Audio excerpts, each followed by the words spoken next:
Started? Yeah. Okay, great. Thank you, everyone.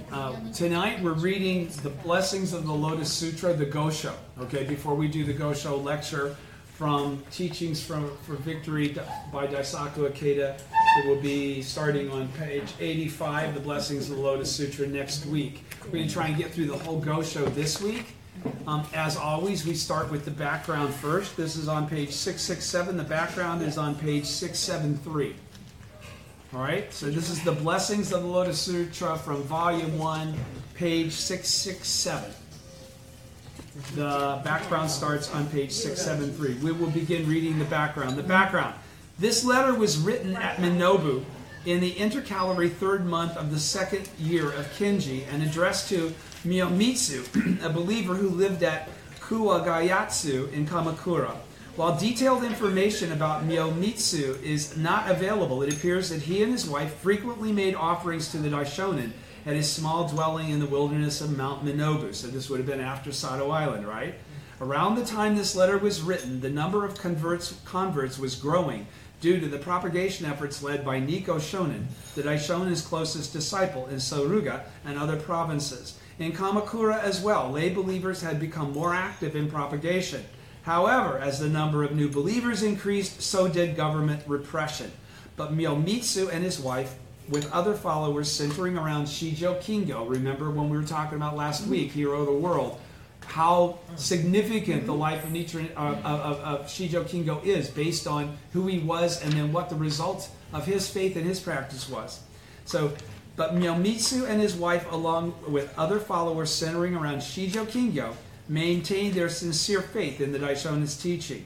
In the beginning of this letter, Nichiren Daishonin stresses the Buddhist spirit of absolute reverence for life and also the Buddhist practice of almsgiving, which sustains life. In response to the Honorable Miyomitsu's sincere offering, he explains that by providing another with sustenance, one obtains three kinds of benefit: to sustain one's own life, bring color to one's face, and gain strength. Might be thought of as the benefits enjoyed by the recipient of such offerings. The Daishonin, however, interprets them as the blessings that accrue to the donor. He also correlates these blessings with the three bodies of a Buddha. Next, the Daishonin briefly recounts the history of Buddhism in Japan and proclaims that in the latter day of the law, Nam-myoho Renge-kyo, the Daimoku of the Lotus Sutra, will without fail spread widely. Nichiren Daishonin suggests in this letter that he is in fact fulfilling the mission of Bodhisattva superior practices entrusted by the Buddha, in that he has begun to chant and propagate Nam-myoho Renge-kyo before anyone else. He then declares that he alone reads the Lotus Sutra in a way that accords with the Buddhist spirit and intent and intention. The Daishonin voices his conviction that the difficulties he has endured serve to verify the truth of the Lotus Sutra and also confirm that he is the true sage whose appearance in the latter day of the law was prophesied in the sutra. In conclusion, the Daishonin declares that although he alone has been chanting the Daimoku, eventually the entire nation will chant it, just as a single speck of dust gives rise to Mount Sumeru, or a single drop of water grows to form the sea. And the significance of this Gosho for me is that, number one, I love it. I've read it many times, actually. And it kind of helped me understand myself better.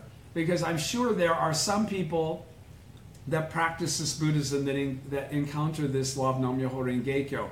And they have this sense that they already know it, or that it's somehow something very familiar to them. It doesn't take much of a push to get them to start chanting and actually practicing. I was one of those kinds of people. And I always had this sense of, like, why me? Why don't I see this in everyone? Yeah. Okay? And it took me many years to understand that it's really the one thing that you can't give to other people is your faith. And luckily for me, I believed in Nam-myoho Renge-kyo before I found out what is Buddhism. I believed in Nam-myoho Renge-kyo before I found out there was an SGI. Okay? I chanted over an hour a day from the very moment I heard Nam-myoho Renge-kyo the first time. That's not normal. Okay? So this kind of expresses for the Daishonin kind of how I felt back then. It's again, let me just start on page 667 and read this through. This is a great Gosho. I hope everybody pays close attention. I hope I do a decent job of reading it.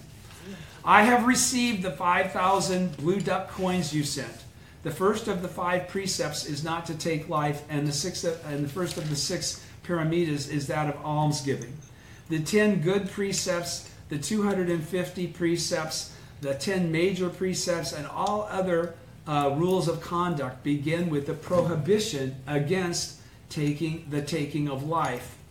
Every being, and notice what he qualifies as being. He doesn't just qualify people as beings, right? Yes. Living beings includes all living things, right? Mm-hmm. So he says every being from the highest sage on down to the smallest mosquito or gnat holds life to be its most precious possession. To deprive a being of life is to commit the gravest kind of sin. When the Thus Come One appeared in this world, he made compassion for living things his basis, and as an expression of compassion for life, to refrain from taking life and to provide sustenance for living beings are the most important precepts. So in other words, the first of the 6 paramitas is that of almsgiving. That's all about sustaining others, okay? In providing another with sustenance, all right, as you would in almsgiving, one obtains 3 kinds of benefit. First, one sustains one's own life. Second, one brings color to one's face. Third, one gains strength. Now, when you first hear that, that might sound a little weak, but here's the explanation. To sustain one's own life means to be born in the human or heavenly world and receive the karmic reward of long life. So what's he saying there? To sustain one's life is to make the cause is to be able to be born a human being again. Mm-hmm. All right? In other words, he's saying maybe you won't. Maybe there are causes you can make so that you're not born into the human or heavenly worlds again. Okay? So sustaining your life is sustaining the trajectory of your life eternally. It's not this life. It's not the life from the time you were born, whenever you were born, and the time you die, whenever it is you die. He's talking about the continuum essence of life that you possess that continues to manifest as a temporary gathering of 5 components. You're able to sustain your course as a human, heavenly entity that's capable of attaining Buddhahood in their present form. So he says, to sustain one's own life means to be born in the human or heavenly world and receive the karmic reward of long life. When one becomes a Buddha, one manifests oneself as the Thus Come One of the Dharma body, a body that is as vast as space. Everybody understands that, right? The Dharma body is as vast as space because it includes everything, right? Yes. Right? So, and it's on the Gohonzon as space immovable, representing that fact. Because one gains strength, having been born in the human or heavenly world, one becomes a person of virtue and influence, attracting many followers. So in other words, you're not just appearing as a human being, you're appearing as a human being of consequence through compassion and wisdom, being able to help other people elevate their life condition, and attracting many followers. When one becomes a Buddha, one manifests oneself as the Thus Come One of the reward body, dwelling on a lotus petal where one shines like a full moon in the clear sky on the 15th day of the 8th month. And because, and what is that 15th day of the 8th month? That's your harvest, isn't that your moon festival? Yeah. I thought so. August. Yeah, yeah.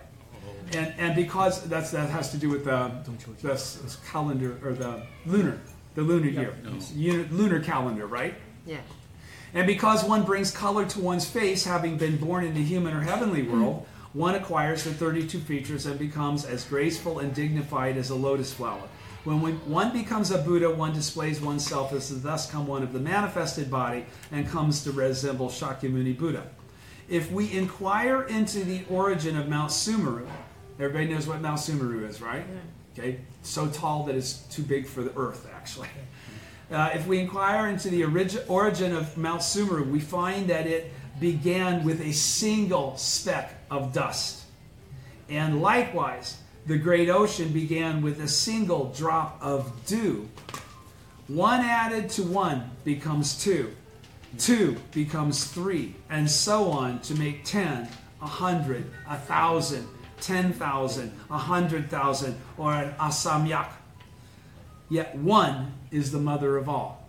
So in other words, everything begins with a single action. That action continually compounds. That's the law of life, right? For every action, there's a reaction. That reaction is also a cause.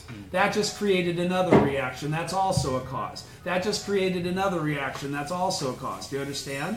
The cause and effect relationship of a single moment is connected to all things because it's derived from all things. Do you understand? There's no separation between a single moment of life anywhere. It's life. It's all existing at the same moment, right? Yeah. It's all existed since time without beginning, Kuanganjo, right? So, he's saying, yet one is the mother of all. As for the beginning of Buddhism in the country of Japan, after the 7 reigns of the heavenly deities and the 5 reigns of the earthly deities, the 500 reigns of the human sovereigns began. This is just like last week, or week before last. The first of whom was called Emperor Jimmu. Remember? That's the first emperor. And then he's going to skip to, and in the time of Emperor Kime, the 30th. So it's always Jimmu and Kime are the first reference points. The 13th sovereign, the 30th sovereign, pardon me, following Jimmu, the Buddhist scriptures were introduced to Japan from the kingdom of Pakchekya, which is Korea, along with the statue of Shakyamuni, Buddha, priests, and nuns. The Prince Jogyo, a son of Emperor Yomei, okay, this is Prince Shotoku. Everybody remembers from last week? Okay, you remember Jomei, Prince Jogu is Prince Shotoku. Okay, then Prince Shotoku, a son of Emperor Jomei, 32nd emperor, began to study the Buddhist writings. He had a copy of the Lotus Sutra brought from China, wrote a commentary on the text, and endeavored to propagate its teachings. Later, in the time of Emperor Kotoku, the 37th sovereign, the administrator of priests, Kanroku, introduced the 3 treatises and establishment of truth schools from the kingdom of Silla to Japan. That was also still the Korean peninsula. During the same period, a priest named Dosho introduced the Dharma characteristics and Dharma analysis treasury schools from China. And this preceptor Shinjo introduced the flower garland school. So everybody understands, during the reign of the 37th emperor, all kinds of different schools from Hinayana Buddhism were actually introduced. All right, and a little bit of Mahayana there with the flower garland. In the reign of Empress Gensho, the Dharma characteristics, the Dharma analysis, those are all Mahayana.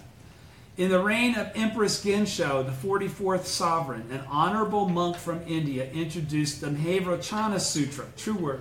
And in the time of Emperor Shomu, the 45th sovereign, the Reverend Ganjin, came from China, introducing the precept school to Japan. Okay, that's what Rokan ended up being a part of. At the same time, he brought with him copies of the profound meaning of the Lotus Sutra, the words and phrases of the Lotus Sutra, and great concentration and insight. Commentaries on the Vilamakirti Sutra and other works of the Tentai school. Okay, so he brought Tentai's 3 major works, and Tentai also wrote on the Vilamakirti Sutra as well. I know for sure. All right, everybody's with me? So again, many scriptures have come from China. Okay, by the 37th reign. So from starting with really the 32nd emperor to the 37th emperor, and those 5 emperors' reigns, Buddhism became very, very prolific with different schools and different understandings of the Buddhist teaching from India. Okay, but he did not. So the works of Tentai were then introduced, but he did not propagate the teachings of the true word and Tentai Lotus schools. Okay, do you understand? So even though he brought over the Mahayana Sutra, he didn't propagate the true word teachings. Do you understand?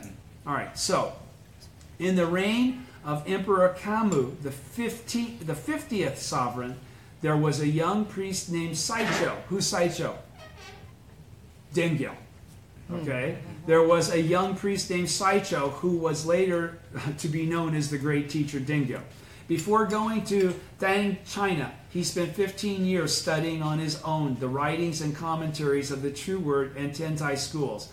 Later, in the 7th month of the 23rd year of the Inyaku era, 804, he sailed for China. He returned to Japan in the 6th month of the following year, and thereafter introduced several dozen learned priests of the 7 major schools of Nara in the teaching of the Tentai and True Word schools. Thereafter, he instructed several dozen learned priests of the 7 major schools of Nara in the teachings of the Tentai and True Word schools. How did he do that? He defeated them all in debate, and the emperor said, all of you will now follow Dengyo. Okay, so that's when he was able to spread the Lotus Tentai teachings. But at the same time, True Word has been introduced. But he's not saying anything about True Word at that point in time. Do you understand? It's his followers, Jikaku and Chisho, that eventually introduced True Word into the Tentai school of Japan, which was the Dengyo. Okay, so 400 years have passed since then. Okay? In all, it has been more than 700 years since Buddhism was first introduced to Japan. During that time, there have been persons who urged the populace to call upon the name of Amida. Okay, that's Nimbutsu, right? To call upon the name of Maherochana, that's True Word, right? Or to invoke the name of Shakyamuni. But there has never been anyone who urged them to chant Nam-myoho Renge-kyo, the Daimoku or title of the Lotus Sutra. But again, understand, that title is the Japanese translation of the classical Chinese. Yes. So it didn't exist anywhere else in Japan, so it couldn't have been discovered by anybody else as Myoho Renge-kyo and Nam-myoho Renge-kyo. Only he could come up with that. Not even Shakyamuni could come up with Nam-myoho Renge-kyo. This is why Nichiren is actually the original teacher. Yes. Okay? This does not apply to Japan alone. In India, in the 1,000 years following the passing of the Buddha, there were great scholars such as Mahakashayapa, Ananda, Ashvaghosha, Nagarjuna, Asanga, and Vasubandhu, who worked to propagate Buddhism throughout the 5 regions of India. And in the first several hundred years after Buddhism was introduced to China, people such as Kashayapa, Matanga, Chufalan, and the Tripitaka master Kumarajiva, Nanye, Tentai, and Myolo wrote commentaries and expounded the teachings of the sutras. But none of these persons, I know you just mentioned everybody of any real notoriety, but none of these persons ever urged that the Daimoku of the Lotus Sutra be chanted in the same manner as the name of Amida. Everybody understands? They only chanted it themselves, or when lecturing on the Lotus Sutra, the lecturer himself alone recited it. Why? Wasn't their job. And it wasn't the latter day of the law yet. Understand, the true teaching cannot, it's the time, exactly, Catherine, the time wasn't right yet. And the teacher hadn't made his advent. The teacher of that teaching is the original teacher of that teaching. Okay? They're basically laying the framework in commentaries on the Buddhism, the Harvest, that ultimately lead to Tentai's interpretations, which also ultimately lay the foundation for Nichiren's interpretation in the Buddhism, the Sewing. Understand? So he's saying the teachings of the 8 schools and the 9 schools differ from one another, yet generally speaking, we find that in the majority of cases, the founders and leaders of these schools recited the name of Amida. Most of them just practiced Nimbutsu. Next in the number were those who recited the name of the perceiver of the world sounds, and next those who invoked the name of Shakyamuni Buddha, followed by those who called upon the name of Maherochana, medicine master, or others. So he's kind of delineated which sects had the greatest number of followers. But for some reason, there were none who chanted the Daimoku of the Lotus Sutra, the heart and core of the Buddha's entire lifetime of teachings. You should inquire very carefully into the reason why this was so. A skilled physician, for example, may discern the causes of all kinds of illnesses, as well as the relative efficacy of various medicines, but nevertheless refrains from indiscriminately applying the most powerful medicine and instead employs other medicines depending upon the nature of the illness. Thus, perhaps it was because during the 2,000 years of the former and middle days of the law, Following the Buddha's passing, the sickness of delusion had not yet become critical, and therefore no one urged that the 5 characters of Myoho Renge-kyo, the finest medicine in all of the Buddha's lifetime of teachings, be applied. But now we have entered the latter day of the law, and the people are all suffering from grave illness. This illness can hardly be cured by such minor medicines as invocations to Amida, Mahavajana, or Shakyamuni. Do you understand what he's basically saying there then? My teaching, which nobody's listening to, is really the only true teaching for now. Okay? He's saying, so he's basically saying, I'm not a famous priest, but I'm actually I'm the only one doing the right thing. Though the moon is beautiful, the full splendor of its light can only be seen in autumn, your moon festival time. Though the cherry blossoms are lovely, they open only in spring. All things, Catherine, all things depend on the time. Good job. Since that is so, may we not suppose that during the 2,000 years of the former and middle days of the law, the time had not yet come for the Daimoku of the Lotus Sutra to spread. Again, it is the Buddha's messengers who propagate his teachings. These disciples of the Buddha have different doctrines that they received from him. Thus, the scholars who appeared during the 1,000 years of the former day of the law and the teachers who appeared during the 1,000 years of the middle day of the law were in most cases persons who had been entrusted with Hinayana or provisional Mahayana doctrines, or with the theoretical teaching of the Lotus Sutra or other ancillary doctrines. Bodhisattva superior practices, who is entrusted with the Daimoku, the core of the essential teaching, had not yet appeared in the world. So he's qualifying that, right? Buddhism of sowing had not ever been propagated prior to him. But now he will appear, superior practices, in the latter day of the law and propagate the 5 characters of Myoho Renge-kyo to all the nations and people throughout Jampadvipa. Surely it will spread just as the invocation of Amida's name has spread throughout Japan at the present time. This is very cool. I, Nichiren, listen to him talk now. He's saying, I, Nichiren, am not the founder of any school, nor am I a latter-day follower of any older school. What's he say there? This is a brand new teaching. Yes. This is my teaching. This isn't anybody else's teaching. Yeah. I am a priest without precepts, neither keeping the precepts nor breaking them, because I'm not following other people's rules. Yeah. I'm following the rules that are in the Lotus Sutra for the latter day of the law. He says, I am a priest without precepts, neither keeping the precepts nor breaking them. I am an ordinary creature like an ox or a sheep, who is neither particularly wise nor ignorant. Now, why does he go out of his way to say these things? He says, I'm not the founder of a school, nor am I a follower of an older school. I am a priest without precepts, neither keeping them nor breaking them. I am an ordinary creature like an ox or a sheep, who is neither particularly wise nor ignorant. Now, why does he say that? What's the significance of what he just said? Includes everything. He says basically, I'm no different than you. I'm not a special dude. I'm not coming up with this teaching because I'm your savior. I'm not God. I'm not Jesus. I'm just the Buddha. And you are too. And this teaching has now, its time has arrived. And I'm the first one to spread it, even though Bodhisattva superior practices is the one to do that.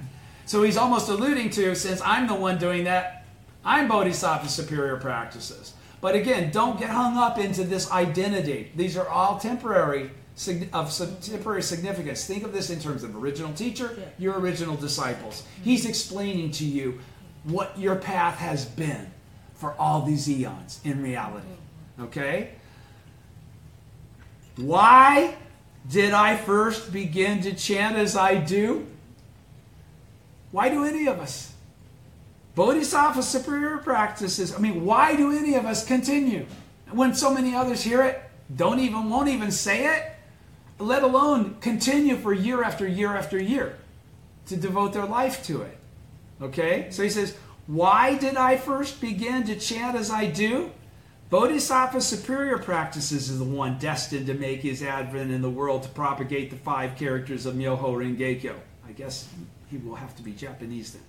But before he has even appeared, I began as though speaking in a dream, hardly aware of what I was doing, to utter the words Nam Myoho Renge-kyo. And so I chant them now. In the end, is this a good thing I do or a bad thing? I do not know, nor can anyone else tell for certain. I love that. But when I open up the Lotus Sutra and reverently pursue it, I see that even the Bodhisattvas, Manjushri, Maitreya, perceiver of the world sounds, and universal worthy, who had reached the stage of near perfect enlightenment, were scarcely able to uphold so much as a single phrase or verse of this sutra, because the sutra itself states that it can only be understood and shared between Buddhas. The Flower Garland Sutra represents the first exposition of the sudden teaching preached immediately following the Buddha's enlightenment. Remember? He wanted to say the truth, realized he couldn't say the truth, came down a notch, said the Flower Garland Sutra, zing, and then we went into the Hinayana. It is a sutra that embodies the complete and perfect teaching, yet it was entrusted to 4 bodhisattvas, including Dharma wisdom, to expound. In other words, it's not Shakyamuni that Shakyamuni's telling the story in the Flower Garland. These guys are the ones that are pronouncing the pronouncements. All right? Yet it was entrusted to 4 bodhisattvas, including Dharma wisdom, to expound. The Wisdom Sutras, though not on the same level as the Flower Garland Sutra, nevertheless represent the loftiest among the other sutras that the Buddha had preached thus far. And yet Subhuti was the one entrusted with the task of expounding them. Only the Lotus Sutra represents the wonderful teaching preached directly from the golden mouth of Shakyamuni Buddha. Don't forget that. All the other ones, he's like a representative, because he's never identified his life as being something that was eternal. Up until the Lotus Sutra, he attained Buddhahood under the Bodhi tree in that lifetime, back in India, for the first time. It's only in the Lotus Sutra himself that he says, I must now reveal the truth.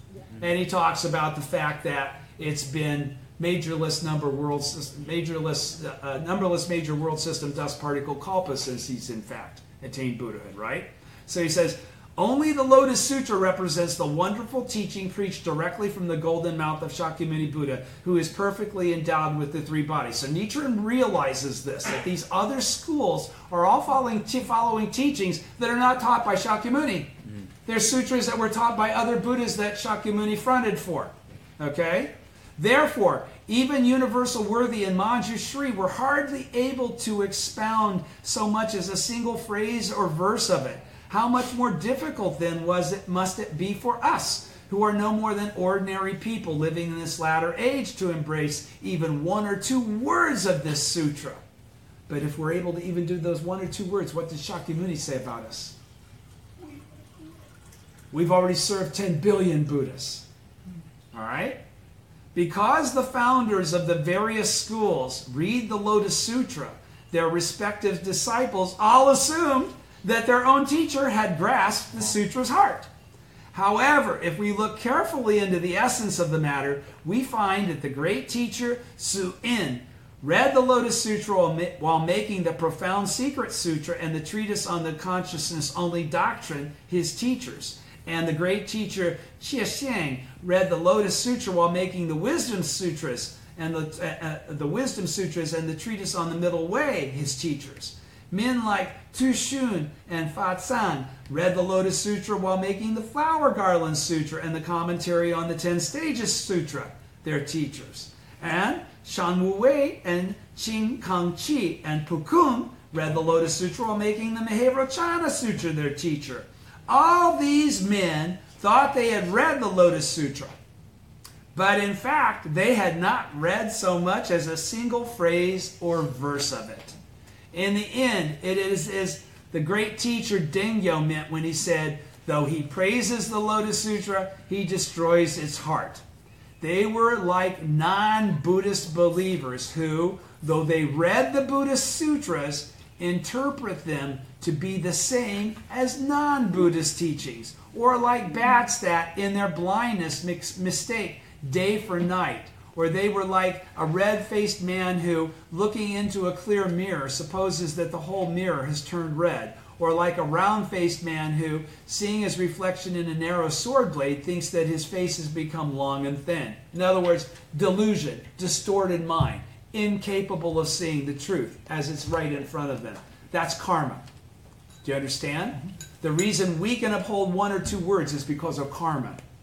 All right? We've already served 10 billion Buddhas, Shakyamuni said. If you can see that anybody can even do one or two words, know that they are already the disciple of the Thus Come One. He says, now Nichiren's going back to first person again. He says, but I am different from such persons as all these other guys, Pukung, Shanwue, all these other people in historical Buddhism that supported the other schools and introduced them.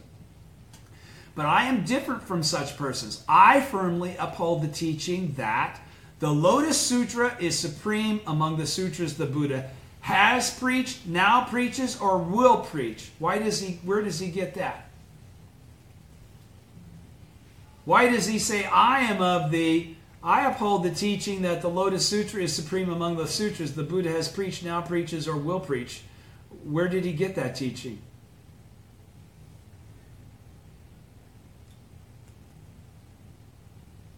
From the Lotus Sutra. Okay? From Shakyamuni Buddha himself saying that. Okay? That's not from a teacher. That's from the original golden words he's talking about. Moreover, I chant the Daimoku, which is the heart and core of the entire sutra, and I urge others to do likewise. Although the mugwort growing up in a hemp field, or wood marked for cutting with an inked line, may not be straight to begin with, they will, as a matter of course, become so. In the same way, one who chants the Daimoku as the Lotus Sutra teaches will never have a twisted mind.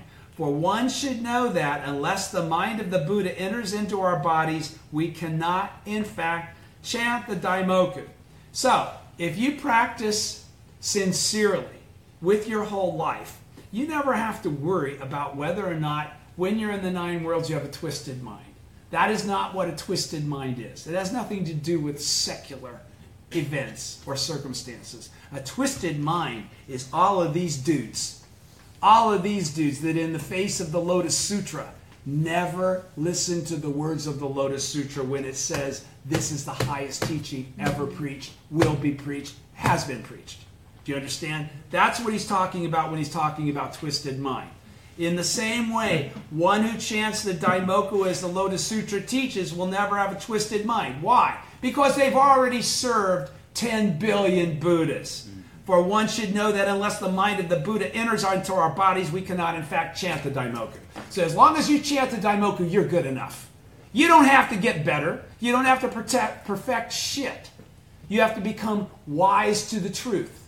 That's it. Period. And you have to disregard and get rid of delusion. And the only way to do that is to believe this teaching instead of what you might have learned the rest of your life. You have to be like Nichiren. Discard the delusional incorrect teachings and embrace the correct teaching. That's what this is all about. That's what this is all about. The correct teaching, the correct teaching, the correct teaching. The Gosho exists. The understanding of it for what its true intent is not so common. Is not so widespread. Okay? He's clarifying that here. The Buddhist teachings that have been disseminated by others are in all cases those that have been learned and received from their respective teachers. It is like the case of fiefs possessed by the immediate vassals of the ruling house of Kamakura, or estates administered by the stewards of the districts. though their lands may measure no more than 1 or 2 cho. In all cases, they received them through the favor of the late shogun. How much more indebted to him are those whose holdings measure 100 cho, 1,000 cho, a whole province, or 2 whole provinces? One who carries on the doctrines of a good teacher is called a worthy.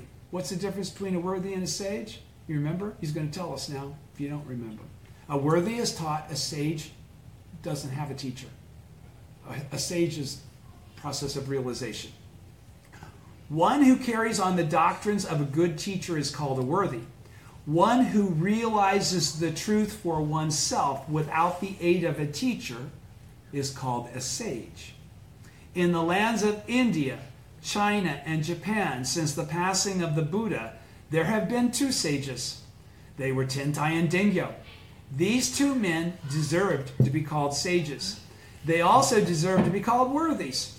The great teacher Tentai carried on the doctrines of Nanye. In that sense, he was a worthy. But he also realized the supreme vehicle of Buddhahood by himself at the place of meditation. And in this sense, he was a sage. Similarly, the great teacher Dingyo received instruction in the teachings on the practice of concentration and insight and on the great precepts of perfect and immediate enlightenment from the teachers Tao Sui and Xing Man. In that sense, he was a worthy.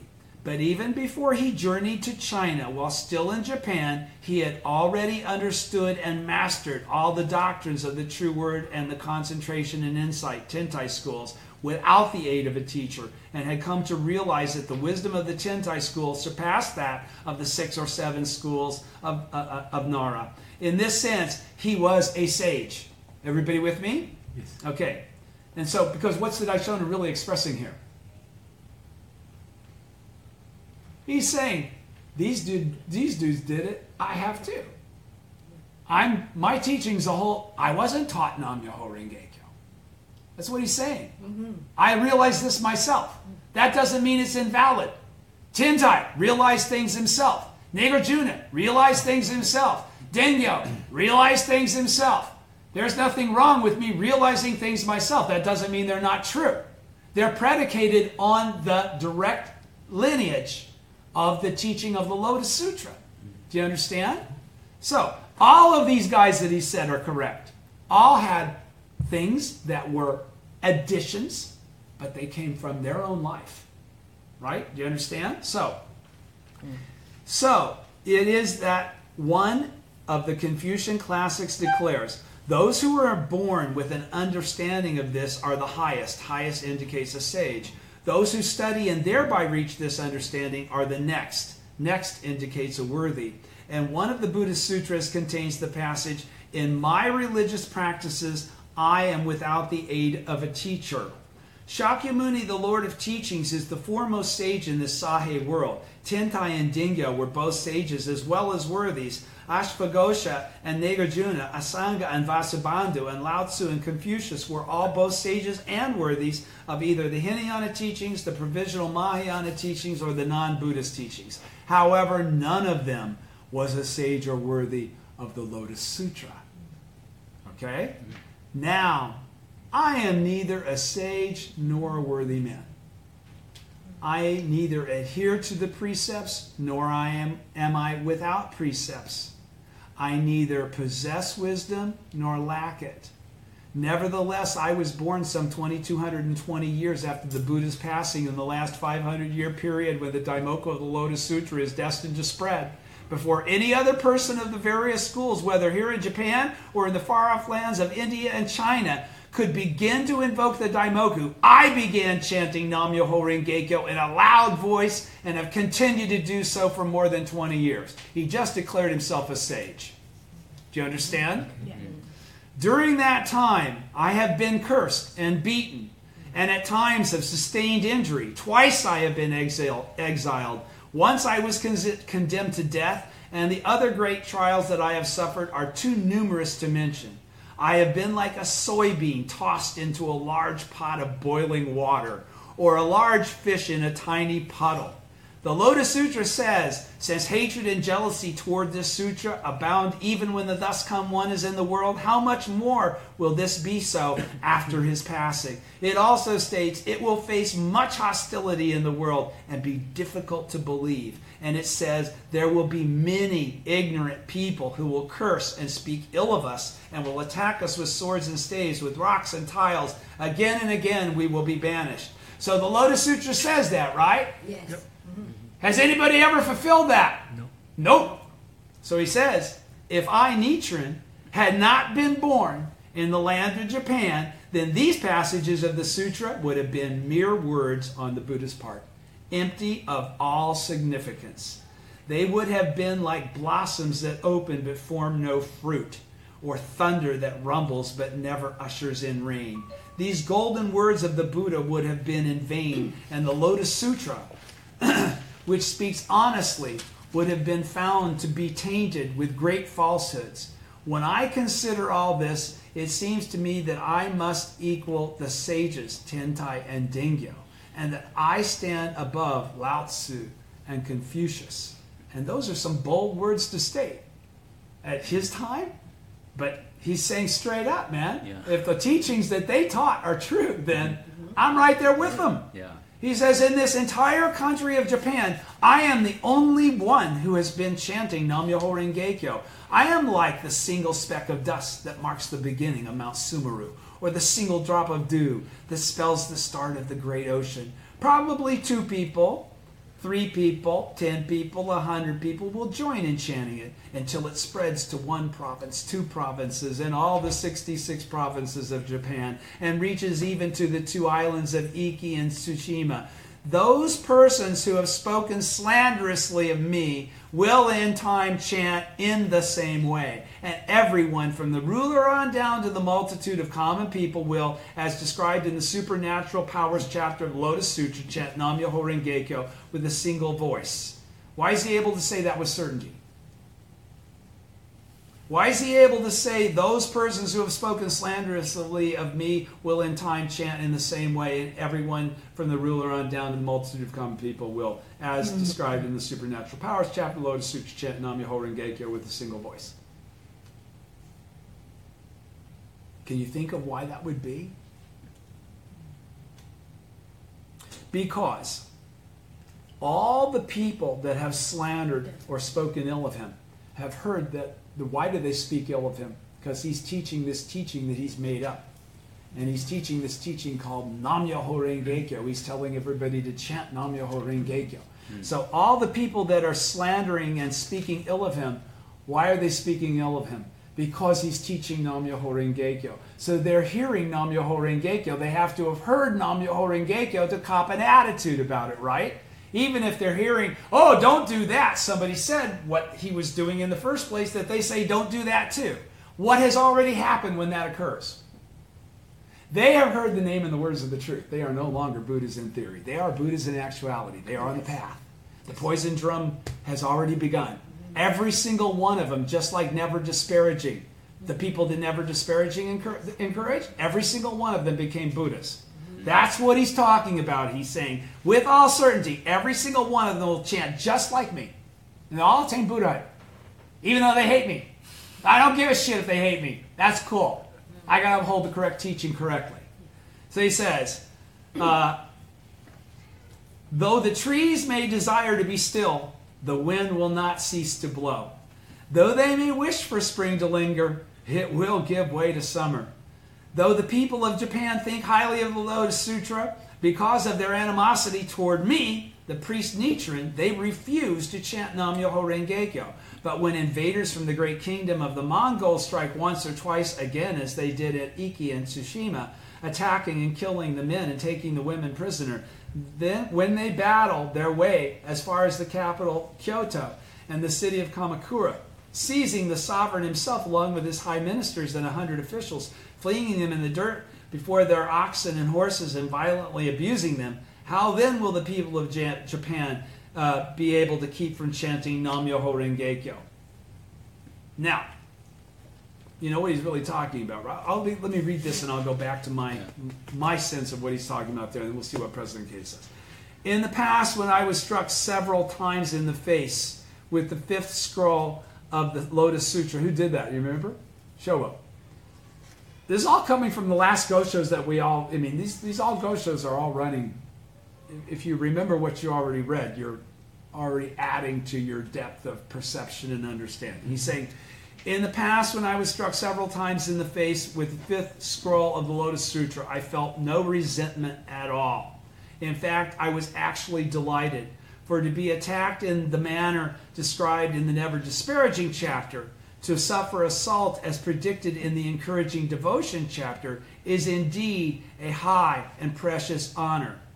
But how vexing such attacks must be to Brahma, Chakra, and the gods of the sun and the moon and the 4 heavenly kings, who inscribed an oath in the presence of the Buddha that they would not permit evil men to strike the votary of Lotus Sutra.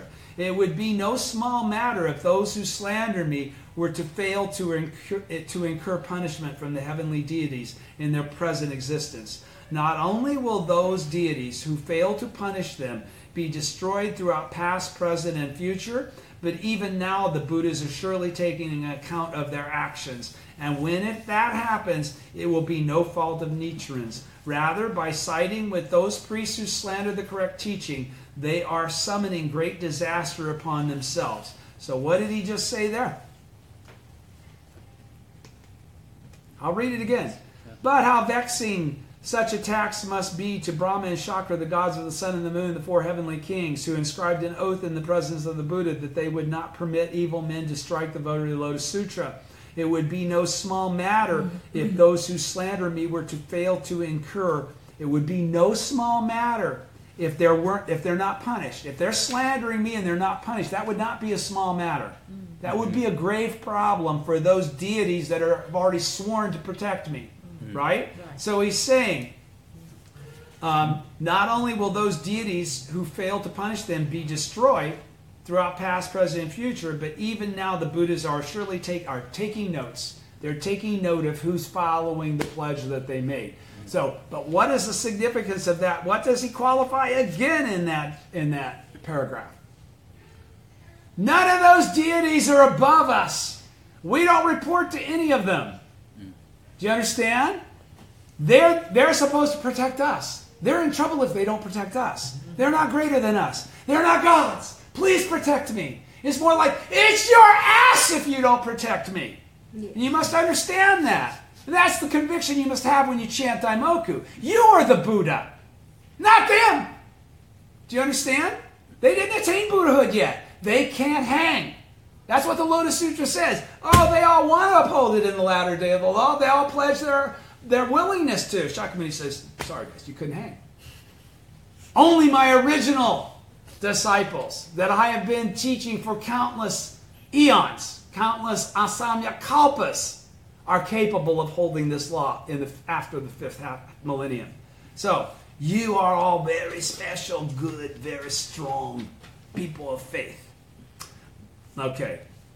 He says, in view of all this, your sincerity in sending a gift of 5 strings of blue duck coins whenever the opportunity arises truly entitles you to be known as one who propagates the Daimoku of the Lotus Sutra in Japan.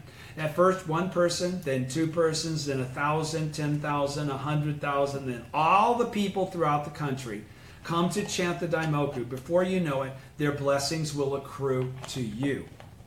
Those blessings will be like the drops of dew that gather to form the great ocean, or the specks of dust that pile up to become Mount Sumeru.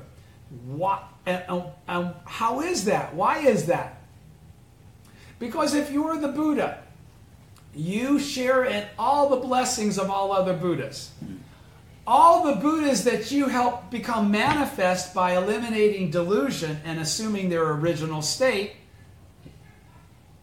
there's an effect. There's a cause and effect relationship to all that. Their benefits all go into that pile. You're now getting a piece of all that too. Do you get it? It's an exponentially increasing thing, this fortune that comes from chanting. Do you understand? That's what he just said.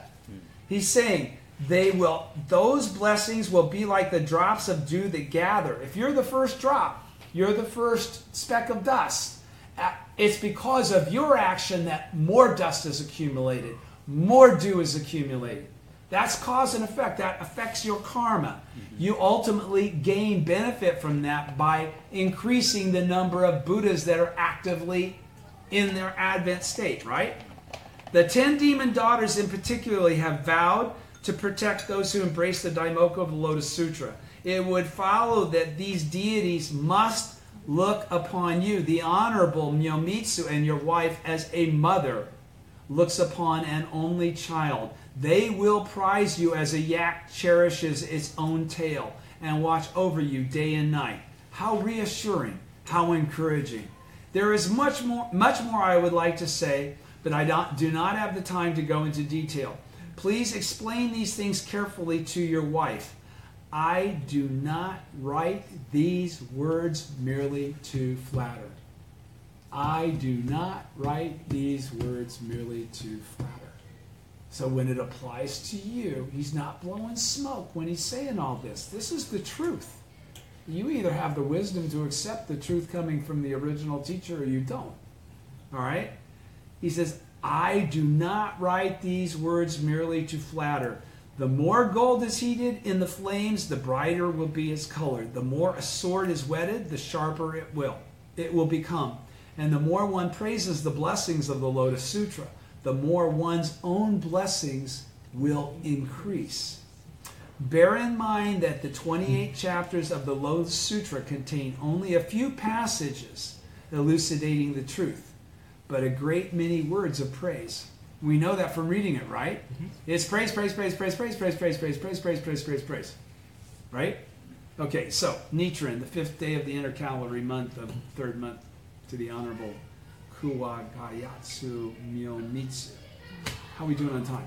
9 o'clock. It is 9 o'clock? Yeah. Okay, so that was perfectly timed. Next week, we will start President Ikeda's lecture on page 85 on that Gosho. I hope you enjoyed it and get as much out of it as I do. I really love that Gosho. It's a very deep Gosho. If you didn't understand it, chant Daimoku. Thank you very much. Thank you.